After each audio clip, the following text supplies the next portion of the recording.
అరికట్టాలి జర్నలిస్టు పోరాటము, అరికట్టాలి. రాష్ట్ర వ్యాప్తంగా జర్నలిస్టులు కోటంలో జర్నలిస్టులు నిరసన కార్యక్రమం చేపడుతున్నారు. పరిష్కరించాలి జర్నలిస్టులు ఎదుర్కొంటున్న సమస్యలు. ఇళ్ల స్థలాలు, జర్నలిస్టులకు ఇళ్ల స్థలాలు, జర్నలిస్టులకు ఇళ్ల స్థలాలు. అప్పట్లో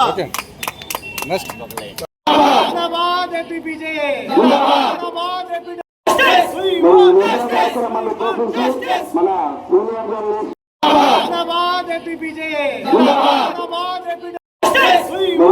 కార్యక్రమాన్ని పోషించి మన సీనియర్ ధన్యవాదాలు తెలుపుకుంటూ ఏదైతే రాష్ట్ర పిలుపు మేరకు జర్నలిస్టులు దుర్నీతిటే మరి మన సమస్యలు ఏదైతే ఉన్నాయో ఆ సమస్యల మీద ఈ రోజున జూలై 31 మరి ఈ కార్యక్రమం రాష్ట్ర వ్యాప్తంగా చేపట్టిన యూనియన్ సభ్యులందరికీ కూడా మనస్ఫూర్తిగా ధన్యవాదాలు తెలుపుకున్నాం. కూటమి ప్రభుత్వానికి ఒకటే విజ్ఞప్తి చేస్తున్నాం. మరి ప్రజలందరికీ కూడా ఎటువంటి న్యాయం చేస్తున్నారో అటు ప్రజలకి ప్రభుత్వానికి వాళ్ళ పనిచేసే మాకు పని చేయాలి, మా డిమాండ్లు కూడా నెరవేర్చాలని చెప్పి కోరుకున్నాం. మా డిమాండ్ ఎవరైతే మీరు పేద వాళ్ళకి ఇల్లు ఇస్తున్నారో తక్షణమే మాకు కూడా ఇల్లు ఇవ్వాలని, అలాగే ఎవరికైతే కులాలకి సంబంధించి కుల వృత్తికి సంబంధించి పరిశీలిస్తున్నారో ఆ రకంగా మాకు కూడా 50 సంవత్సరాల ముందు జర్నలిస్టులకి 10,000 రూపాయలు పెన్షన్ ఇవ్వాలని చెప్పి ప్రభుత్వానికి డిమాండ్ చేస్తున్నాం. అలాగే ఇలా స్థలాలే కాదు, ఎక్కడైనా జర్నలిస్టుల మీద దాడి జరిగితే పట్టించుకున్న నాదులు కూడా లేదు.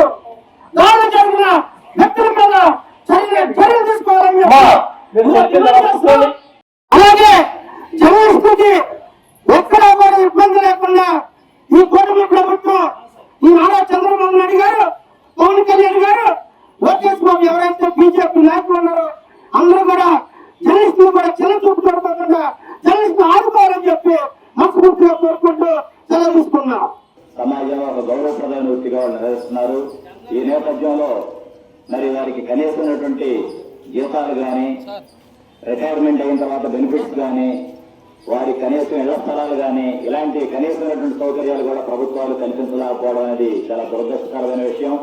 మరి ప్రజాప్రతినిధులు ఎవరు వచ్చినా కానీ, జిల్లా అధికారులు ఎవరు వచ్చినా కానీ పరిగెట్టకుండా వాళ్ళకి పిలిచినా పిలవకపోయినా వారి వృత్తి ధర్మంగా వెళ్లి వాటన్నింటినీ నిరంతరం కవరేజ్ చేస్తూ ఉంటారు.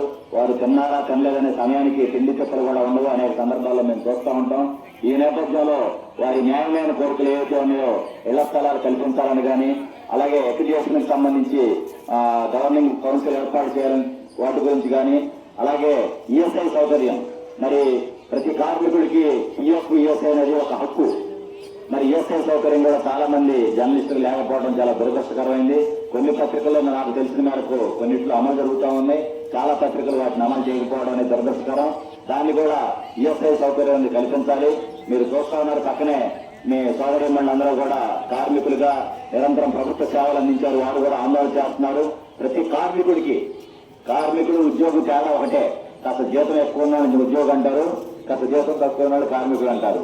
కానీ మనందరం కూడా ప్రజలకి, ప్రభుత్వానికి వారలుగా మనం పనిచేస్తూ ప్రజా సమస్యలు వెలుగుతీసే వృత్తిలో ఉన్నటువంటి మీ యొక్క న్యాయమైన కోరికలు పరిష్కారం చేయడం కోసం మీరు ఏదైతే దీక్షా శిబిరాన్ని ప్రారంభించారో దానికి మేము పూర్తి సంఘీభావాన్ని, మద్దతుని తెలియజేస్తా ఉన్నాం.